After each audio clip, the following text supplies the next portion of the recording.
आज मला खूप आनंद आहे की यश बिर्ला, निर्वाण बिर्ला यांनी मला या सुंदर कार्यक्रमासाठी बोलवले, ज्यात त्यांचे जे बाबा आहेत अशोक आणि आई सुनंदाताई, त्यांच्या हे जे तुम्ही पाहिले स्टॅच्यूज, मार्बल बस्ट्स इनॉग्युरेट झालेले आहेत आणि यांनी एक खूप सुंदर टेक्नॉलॉजिकली अपडेटेड असा एक एरोबे लॅब पण चालू केलेला आहे, ज्याचं इनॉग्युरेशन झालं, ज्याच्यात मुलांनी आम्हाला सांगितलं ते काय काय शिकतायत त्यात.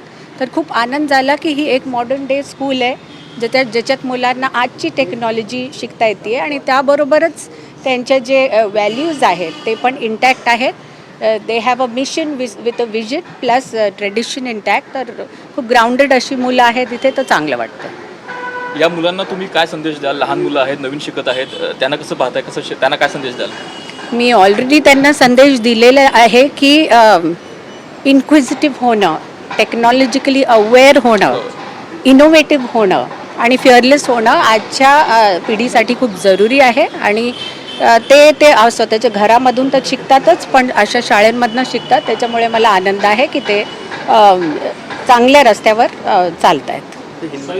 मॅडम, तुम्ही सोशल फील्डमध्ये खूप काम करता, तर इथल्या ज्या ह्या सगळ्या ज्या काय शाळा आहेत यांचा आणि ग्रामीण भागातल्या शाळांचा कधी मेळ घालण्याच्या अनुषंगाने तर ग्रामीण भागांच्या शाळा, जसं पहिले मी गव्हर्नमेंटच्याद्वारे बोलते की हजारोंनी शाळा आता अपग्रेड झालेल्या आहेत आणि खूप काम अजूनही बाकी आहे. कारण जसं मी आता हे मॉडर्न डे रोबोटिक्स पाहिलं किंवा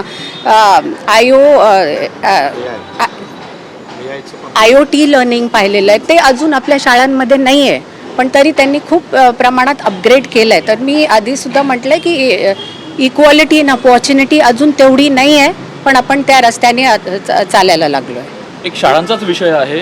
माहीममधील एक शाळा आहे, न्यू माहीम स्कूल. ती शाळा सध्या बंद करण्याचा सुरुवात आहे. ती शाळा धोकादायक आहे असं पालिका म्हणते, त्याचं पाडकाम करणार आहेत. मात्र याला खूप विरोध होत आहे त्या विद्यार्थ्यांचा, तिथल्या पालकांचा. कसं पाहता या विषयाकडे? शाळा बंद करणं षडयंत्र असल्याचं विरोधक म्हणतात. मला हे डिटेलमध्ये नाही माहीत, पण शाळा जर धोकादायक आहे, स्ट्रक्चर चांगलं नाही आहे, तर मुलांना धोका नको म्हणून पाडून ऑल्टरनेट जागा जर त्यांना देत असतील त्यापुरती, तर ती चांगली गोष्ट आहे. ते करायला पाहिजे. मुलांना कोणत्याही प्रकारचा कधी 1% सुद्धा धोका नको असायला.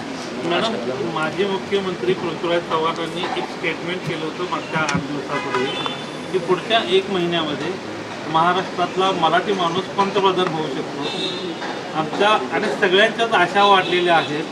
कसं बघताय तुम्ही ह्या स्टेटमेंट केलं? मला वाटतं बेस्ट ऑफ लक पृथ्वीराजजींना. त्यांना वाटत असेल ते होणार असतील पंतप्रधान, तर तेवढंच मी त्यांना बेस्ट ऑफ लक देईन.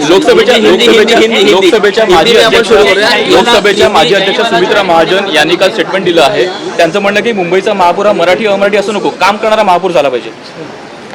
100% आय बिलीव्ह इन दिस. काम करणारा माणूस पुढे जावा आणि आपला मराठी माणूस सुद्धा काम करतोच, तर मराठी माणूसच काम करणारा पुढे जावा. पूर्व मुख्यमंत्री पृथ्वीराज चौहान ने कमेंट किया, ये कहा कि अगले 1 महीने के अंदर जो प्रधानमंत्री है वो महाराष्ट्र से हो सकता है. उसको लेकर उनकी इस बयान को आप किस तरीके से देखते हैं? उनको बेस्ट ऑफ लक.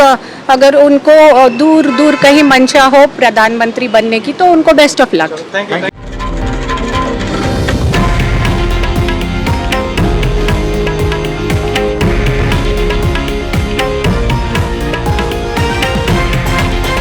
हे आहे देशातील नंबर 1 न्यूज नेटवर्क आणि आपण पाहत आहात TV9 मराठी, एकमेव.